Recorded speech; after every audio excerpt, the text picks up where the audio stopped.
이번에는 프랑켄슈타인입니다. 한술 교육이 만든 플라톤 독서토론 9월 수업의 리딩북 요약입니다. 유명한 소설인데 막상 내용을 제대로 모를 수 있습니다. 우선 프랑켄슈타인은 괴물을 만든 과학자의 이름이고 괴물은 이름이 없습니다. 이 리딩북에는 프랑켄슈타인과 괴물이 만나 대화하는 장면까지 있습니다. 책 전체를 꼼꼼히 읽은 후 이 요약을 들으면 정리하는 데 도움이 되겠습니다. 1. 프랑켄슈타인의 고백. 잉골슈타트 대학 시절. 나는 빅터 프랑켄슈타인이다. 스위스 제네바에서 태어났고 잉골슈타트 대학에서 자연철학을 공부했다. 어려서부터 생명윤리에 관심이 많은 나는 또래들과 어울리지 못했다. 앙리와 엘리자베스가 유일한 친구였다. 부유한 상인의 아들인 앙리는 문학에 관심이 많았다. 엘리자베스는 어려서부터 함께 자랐다. 부모님이 밀라노에 계실 때 양녀로 데려왔다. 우리는 서로 의지하며 자랐고 부모님도 우리가 결혼하길 원했다. 내가 17살이 되어 잉골슈타트 대학으로 떠날 즈음 어머니가 돌아가셨다.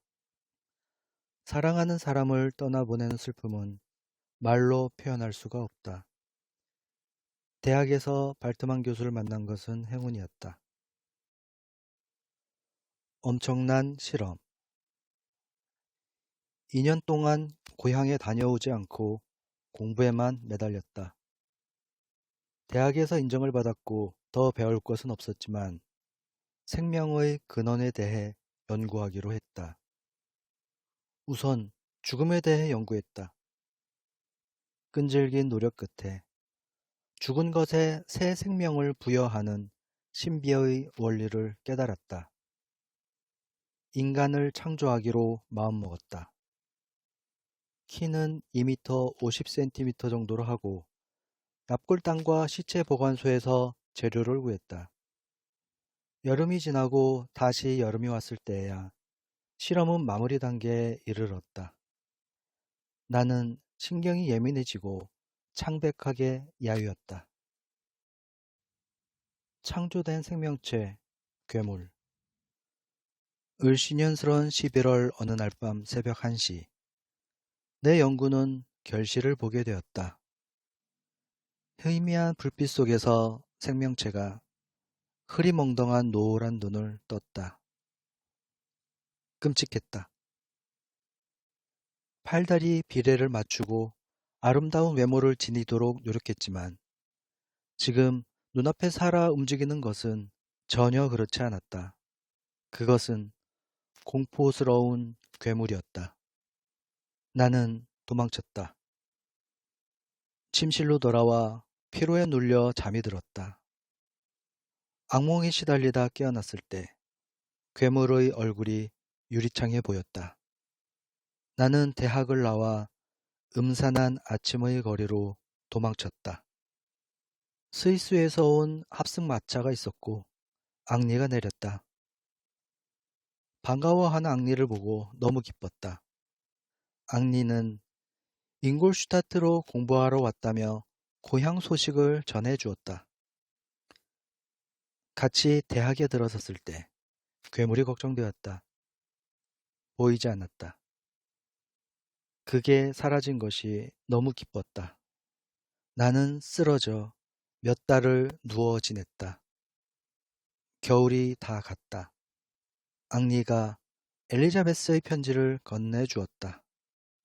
기억에서 잊혀진 괴물. 엘리자베스는 편지에서 에른스트와 막내 윌리엄의 소식을 전해주었다. 12살 때 하녀로 온 저스틴 소식도 전했다. 저스틴 형제들은 다 죽고 그녀의 어머니도 지난 겨울 돌아가셨다고 했다. 편지 부탁한다는 엘리자베스의 말에 나는 당장 편지를 썼다. 건강을 회복하고 앙리를 대학 교수들에게 소개했다. 나는 이제 자연 철학의 진저리를 쳤고 앙리와 함께 동양학을 공부했다. 제네바로 돌아가려고 했는데 어느새 이듬해 봄이 지나고 5월이 되었다. 윌리엄의 죽음. 어느 일요일 오후 우리가 여행에서 돌아왔을 때 아버지 편지가 와 있었다. 아버지는 충격적인 소식을 전했다. 윌리엄이 살해당했다는 것이다. 플랭파레로 산책을 갔을 때 윌리엄은 숨는다고 달아났는데 다음날 새벽에 싸늘하게 시체로 발견되었다. 엘리자베스가 윌리엄에게 어머니의 초상화 목걸이를 주었는데 그게 없어졌다. 살인자에 대한 단서도 없고 모두 슬픔에 빠져 있으니 어서 오라고 했다. 나는 너무 괴로웠다. 서둘러 마차를 빌려 제네바로 떠났다. 무어라 할 수 없는 불길한 생각에 몸을 떨었다. 어두워진 뒤에 제네바에 도착하여 성문은 닫혀 있었다. 플랭파레가 가까이 있어 그곳으로 가 보았다. 번개가 번쩍였다. 순간 덤불 뒤에서 다가오는 그림자를 보았다.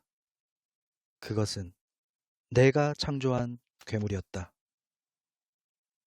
그것이 내 동생을 살해했을 거라는 생각이 들었다. 괴물은 몸서리치는 나를 지나 어둠 속으로 사라졌다. 그것을 쫓으려 했지만 괴물은 살레브산 절벽에 매달리더니 금방 꼭대기까지 올라 사라졌다. 잊으려고 했던 2년 전 악몽이 떠올랐다. 나는 살인 괴물을 만든 것이다. 날이 밝아 집으로 돌아갔다. 괴물에 대해 말하려 했지만 나를 미친 사람 취급할 것 같아서 비밀로 했다. 에른스트가 나를 반기며 울었다. 그리고는 살인자가 밝혀졌다고 했다. 저스틴에게서 어머니 목걸이가 나왔다는 것이다. 나는 저스틴이 아니라고 했고 아버지도 믿지 않았다. 누명 쓴 저스틴. 윌리엄을 살해한 혐의로 저스틴에 대한 재판이 열렸다. 사건 당일 저스틴은 시체가 발견된 장소 근처에서 목격되었는데 윌리엄을 찾다가 집에 돌아왔다고 했다. 그리고 윌리엄의 시체를 보고는 발작을 일으켜 며칠을 누워 있었다. 한 하인이 저스틴의 주머니에서 초상화 목걸이를 찾아냈다. 저스틴은 그 목걸이에 대해 설명하지 못했다. 엘리자베스가 식구 같은 저스틴에 대해 호소했다. 그러나 사람들은 오히려 배은망덕하다고 흥분했다. 나는 괴로워 법정을 뛰쳐나왔다. 다음 날 저스틴이 자백했다는 소식이 전해졌다. 엘리자베스는 충격을 받았고 나와 함께 저스틴을 보러 갔다. 저스틴은 파문하겠다는 신부의 협박에 거짓 자백을 했다고 말했다. 자기는 천국에서 떳떳하게 윌리엄을 만날 것이고 억울한 누명을 썼다는 것만 기억해 준다면 평화롭게 죽음을 맞이하겠다고 했다. 이튿날 저스틴은 세상을 떠났다. 다 내 탓이다. 다시 만난 괴물. 우리는 벨리브 별장으로 옮겨왔다. 나는 절망과 괴로움에 죽고 싶었지만 가족을 생각하면 차마 그러지 못했다. 충격으로 아버지는 몸이 쇠약해졌고 엘리자베스는 생기를 잃었다. 나는 일부러 힘들고 험난한 곳을 찾아다녔다. 알프스 샤무니 계곡에서는 웅장한 자연 속에서 힘을 얻기도 했다. 몽탕베르 정상까지 올랐다. 빙하 너머 당당하게 솟은 몽블랑을 바라보았다. 그때 거대한 사람의 형체가 빠르게 다가왔다. 그 괴물이었다. 나는 공포와 분노로 몸을 떨었다. 괴물은 자기 자신의 흉측함에 스스로도 혐오스럽다고 했다. 내가 준 생명을 걷어가겠다 말하고 덤볐지만 상대가 되지 않았다. 괴물은 이런 삶도 자기한테는 소중한 것이니 자기를 미워하지 말고 행복할 수 있게 도와달라고 했다. 사람들의 미움 때문에 자기는 이 황량한 빙하에서 외롭게 산다는 것이다. 자기 얘기를 듣고 판단하라고 했다. 우리는 산 아래 오두막으로 내려갔다. 이 괴물의 고백. 세상 밖으로. 처음 정신이 들었을 때 너무 혼란스러웠다. 실험실 밖으로 나왔는데 빛을 견디기 힘들어 잉골슈타트 근처 숲 그늘로 들어갔다. 열매와 시냇물을 먹은 후 잠이 들었다 깨어났을 때는 어두웠다. 의지할 데 없어 어쩔 줄 몰라 울었다. 배고픔과 목마름을 견디고 빛에 익숙해지며 숲에서 여러 날을 지냈다. 마침내 조그만 시골 오두막을 발견했다. 안으로 들어가자 노인이 비명을 지르고 도망쳤는데 그가 도망친 이유를 그때는 몰랐다. 나는 그곳에서 허기를 채우고 휴식을 취했다. 들판을 계속 걸어가 마을에 도착했다. 마을 집들은 오두막보다 훨씬 좋았다. 그중 가장 좋은 집에 들어가자 아이들이 비명을 지르고 여자는 기절했다. 사람들은 돌과 몽둥이질을 했고 나는 들판으로 달아났다. 마을 집보다 형편없는 오두막 우리로 숨었다. 사람이 무서워 몸을 숨기고 오두막을 살폈다. 소녀와 청년을 보았다. 남루한 차림이었지만 다른 사람들과 다르게 차분했고 슬퍼 보였다. 오두막 구석에는 노인이 있었다. 노인은 악기를 연주했고 소녀는 흐느꼈다. 노인은 소녀를 일으키며 다정한 미소를 보였다. 나는 아주 특별한 느낌을 받았다. 추위나 굶주림, 먹을 것에서는 전혀 느껴보지 못한 거였다. 가슴 아프면서도 달콤한 그런 느낌이었다. 청년은 저녁에 책을 읽었다. 나는 그들을 보며 많은 것을 빠르게 익혔다. 그리고 그들을 지켜보는 즐거움을 누렸다. 다정한 사람들. 오두막 사람들과 어울리고 싶은 마음이 간절했지만 그럴 용기는 없었다. 장님인 노인은 악기를 연주하고 사색하는데 시간을 보냈다. 서로 다정한 그들이 왜 불행한지 몰랐다. 그들이 불행하다면 나처럼 외로운 사람은 어쩌란 말인가. 그들의 불행은 가난이라는 걸 알았다. 노인의 음식을 위해 두 젊은이는 끼니를 거르는 때가 여러 번이었다. 나는 그들의 음식을 훔쳐먹지 않고 대신 숲의 딸기나 나무 뿌리를 캐 먹었다. 밤에는 몰래 많은 땔감을 해다 놓았다. 처음 그걸 발견한 소녀와 청년이 기뻐하던 표정을 잊을 수 없다. 점점 나는 중요한 것을 발견하게 되었다. 그 사람들이 내는 소리는 서로에게 자신의 감정을 전달하는 방법이라는 걸 깨달았다. 엄청난 노력으로 나는 그 소리를 이해하기 시작했다. 소리와 짝을 이룬 개념을 터득하고 그걸 발음하게 되었을 때의 기쁨은 누구도 알지 못할 것이다. 그해 겨울은 그렇게 지나갔다. 나는 그들의 감정을 함께했다. 슬픔, 기쁨, 우울, 신남. 그들은 가난했지만 우애가 깊었다. 나는 그들과 친해지고 싶었고, 그래서 그들의 말을 완전하게 이해해야 한다고 생각했다. 말을 배운다면 그들은 내 흉측한 모습을 상관하지 않을 것 같았다. 그들은 아름다웠고, 웅덩이에 비친 내 모습은 섬뜩했다.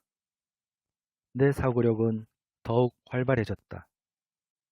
인자한 아버지, 상냥한 아가사, 멋진 펠릭스가 궁금했고, 그들에게 행복을 되찾아주고 싶었다. 그들을 우러러보며 그들 앞에 드러났을 때의 나를 기대하고 열심히 노력했다. 그러던 어느 날, 검은 옷을 입고 얇은 천으로 얼굴을 가린 여자가 말을 타고 안내자와 함께 왔다. 펠릭스는 그녀를 보자 기뻐서 어쩔 줄 몰라 했다. 그녀는 검은 머리, 검은 눈동자의 아랍 여자였다. 그녀의 이름은 사피였다. 그녀가 펠릭스네의 말을 배우는 두어 달 동안 나도 같이 말과 글을 배울 수 있었다. 나는 사피보다 훨씬 빨리 배웠다. 펠릭스와 아가사는 남매였고 노인은 그들의 아버지였다. 그들에게서 가족의 탄생과 인간을 묶어주는 소중한 관계에 대해 알 수 있었다. 나는 무엇인가? 나는 가족도 친구도 없었다. 나는 사람도 아니었고 비참하고 불행한 외톨이였다. 최초의 배신. 오두막 사람들을 지켜보며 그들의 사연을 알게 되었다. 사페 아버지는 아랍 상인이었고 펠릭스 가족과 친했다. 사페 아버지가 억울한 누명으로 사형을 당할 위험에 처하자 사피를 사랑하는 펠릭스가 사피의 아버지를 탈출시켰다. 이 일로 펠릭스네 가족은 추방당했고 이곳에서 사피를 기다렸던 것이다. 그리고 사피가 값비싼 폐물들을 가지고 찾아온 것이다. 어느 날 밤 먹을 양식과 오두막 사람들을 위한 땔감을 구하러 숲에 들어갔다가 옷과 책이 든 트렁크를 발견했다. 그동안 배운 언어로 이 소중한 책을 통해 새로운 개념과 감정을 배웠다. 젊은 베르테르의 슬픔에서는 갈망하는 사랑을, 프루타르크 영웅전에서는 선과 악이 때에 따라 다르게 이해될 수 있음을, 칠락원에서는 피조물과 싸우는 창조자를 보았다. 나는 실험실에서 입고 나온 옷 주머니에 있는 공책의 내용도 이해하기 시작했다. 나를 창조한 이는 프랑켄슈타인이라는 사람이었고 그는 자신의 창조물을 혐오했고 공포스러워했다는 것을 알았다. 참담했다. 하느님은 아름답고 매력적인 아담을 창조하고 그의 짝인 이브도 창조했다. 프랑켄슈타인은 어쩌다 이런 괴물을 만들고 어디에 있단 말인가. 나는 오두막 사람들을 믿었다. 그들은 나의 흉측한 외모 따위에 상관없이 나를 받아주리라. 사피가 오고 나서 오두막 사람들은 행복해했고 풍요로워졌다. 하인도 생겼다. 시간이 흐를수록 그들에게 사랑받고 싶은 마음이 간절해갔다. 나는 그들의 친절과 동정을 받을 것이다. 겨울이 다가왔다. 내 흉측한 모습이 우선 문제가 된다고 판단한 나는 먼저 눈이 먼 노인에게 다가가기로 했다. 노인 혼자 오두막에 있을 때 두근거리는 마음으로 오두막 문을 두드렸다. 나는 지나가는 나그네라고 소개하고 잠깐 쉬었다 가기를 청했다. 안 못 보는 노인은 나를 친절하게 대했다. 나는 진심으로 사랑하는 사람들에게 친구가 되어달라고 부탁하려는 참이고 그들이 다른 이들 같은 편견으로 나를 거절할까 두렵다고 했다. 나는 그들을 위해 여러 달 동안 몰래 친절을 베풀었다고도 했다. 노인은 내가 진실한 사람인 것 같으니 도와줄 수 있으면 좋겠다고 했다. 노인이 내게 그들이 사는 곳과 이름을 말해달라고 했는데 입이 떨어지지 않았다. 나는 흐느끼고 말았다. 젊은이들의 발소리가 들렸다. 나는 노인의 손을 잡고 울부짖으며 말했다. 내가 말한 친구들은 바로 당신의 가족들이라고. 그러자 노인은 댁은 누구요? 라고 소리쳤고 순간 문이 열렸다. 나를 본 그들은 두려움에 휩싸였다. 아가사는 정신을 잃었고 사피는 밖으로 달아났다. 펠릭스는 나를 밀쳐내고 몽둥이로 사정없이 때렸다. 나는 오두막을 빠져나와 숲으로 달아났다. 증오의 불꽃, 어두워진 숲을 미친 듯이 돌아다녔다. 나를 동정하거나 도와줄 사람은 세상에 없었다. 내 마음속엔 지옥의 불길이 피어올랐다. 모든 것을 파괴하고 싶었다. 지쳐 누웠을 때 곰곰이 생각했다. 노인과 충분히 친해진 후 나를 드러냈어야 했다. 노인에게 내 입장을 밝히기로 했다. 오두막으로 돌아왔을 때는 펠릭스가 누군가와 얘기하고 있었다. 펠릭스는 자기들이 끔찍한 일을 당해 아버지는 위독하고 자기 아내와 노이도 공포에서 헤어나지 못한다고 여기를 당장 떠나게 해달라고 했다.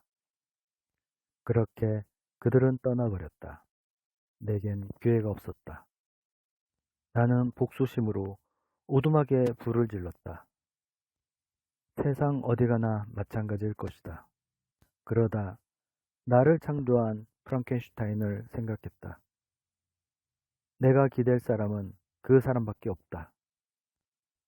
제네바로 향했다. 사람들 눈에 띄지 않게 밤에만 이동했다. 늦가을에 떠나 스위스에 도착했을 때는 봄이었다. 따뜻한 햇볕을 받으며 강물에 발을 담그고 느껴보지 못한 평화에 빠져들었다.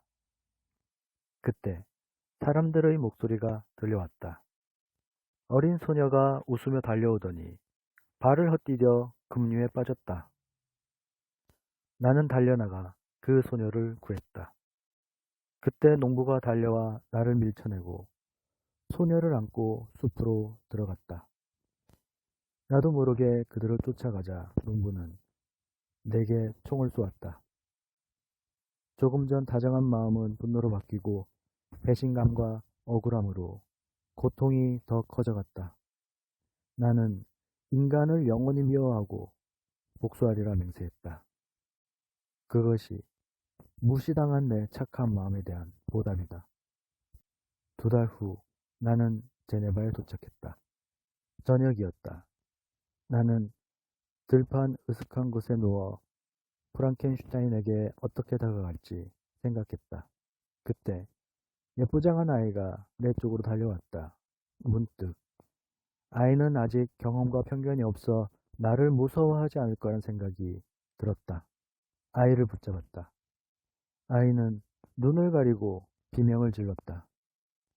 나는 해칠 생각이 없다 말하며 내 말 좀 들어보라고 했다. 아이는 자기를 놓아달라고 외치며 자기 아빠가 프랑켄슈타인 의원님이라고 했다. 그 이름을 듣고 나는 아이가 프랑켄슈타인을 향한 복수의 첫 희생자라고 말했다. 아이가 소리치지 못하게 목을 붙잡았는데 어느새 싸늘한 시체가 되었다. 죽은 아이를 보자 야릇한 승리감이 부풀어 올랐다. 나도 프랑켄슈타인을 비참하게 만들 수 있다. 아이의 목에서 목걸이를 발견했다. 사랑스런 연희 초상화가 있는데 그녀 같은 사람도 나를 혐오할 것이라 생각하니 분노가 치밀었다. 근처 헛간에 들어갔을 때 집더미 위에 잠든 여자를 발견했다. 좋은 인상이었지만 그녀도 깨어나 나를 본다면 욕설을 퍼붓고 살인자라 비난할 것 같았다. 증오가 일어나 초상화 목걸이를 여자의 옷주머니에 집어넣었다. 그녀가 살인자의 고통을 받도록 만드는 흉계를 꾸민 것이다. 이런 것 또한 책에서 배웠다. 단지 외모 때문에 따돌림 당하는 세상에 조금도 미련이 없었다. 그러나 프랑켄슈타인은 만나야 했다. 그는 나만의 짝을 만들어줄 수 있기 때문이다. 동생이 살해된 장소에 그가 올 것이라 생각하고 사건 장소를 맴돌았다. 괴물은 말을 끝내고 프랑켄슈타인을 바라보았다. 프랑켄슈타인은 혼란스럽고 당황스러워했다. 짝을 만들어 달라는 괴물의 요구를 프랑켄슈타인은 거절했다. 또 이런 괴물을 만들 수는 없었다.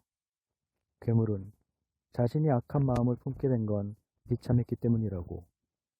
자기에게 자비를 베푼 이가 있었다면 자기는 몇 배로 그 은혜를 갚았을 거라고 화를 냈다. 그리고는 겁을 내게 해서 미안하다고 했다. 자기도 다른 존재로부터 인정받고 싶은 거라고 했다. 만약 부탁을 들어준다면 자기들은 사람들로부터 멀리 떨어져 살겠다고 했다. 프랑켄슈타인이 그 말을 의심하자 자기를 창조한 당신을 걸고 맹세한다고 했다. 외롭게 사랑 없이 산다면 미움과 저주에서 벗어날 수 없지만 누군가의 사랑을 받는다면 악하게 굴 이유가 없다고 했다. 프랑켄슈타인은 배신감에 무너져 내린 괴물의 착한 마음씨, 그리고 그의 탁월한 신체 능력과 지적 능력을 생각했다. 자기는 괴물의 작은 행복을 막을 권리가 없다는 생각이 들었다. 프랑켄슈타인은 괴물의 요구를 들어주기로 했다. 괴물은 환호하며 사람들의 세상에서 영원히 떠날 것을 소리쳐 맹세했다. 그리고는 독수리보다 빠르게 산을 내려가 호련히 사라져버렸다. 어느새 태양이 지평선에 걸려 있었다. 프랑켄슈타인은 무거운 마음으로 계곡을 내려갔다. 샤무니 마을에 도착하고도 한숨 돌릴 틈 없이 제네바로 돌아갔다. 집으로 돌아왔지만 프랑켄슈타인은 더 이상 가족들과 즐거운 시간을 보낼 수가 없었다. 그럼에도 가족들을 사랑했다. 그들을 위해서 프랑켄슈타인은 정말 내키지 않는 일을 할 수밖에 없었다.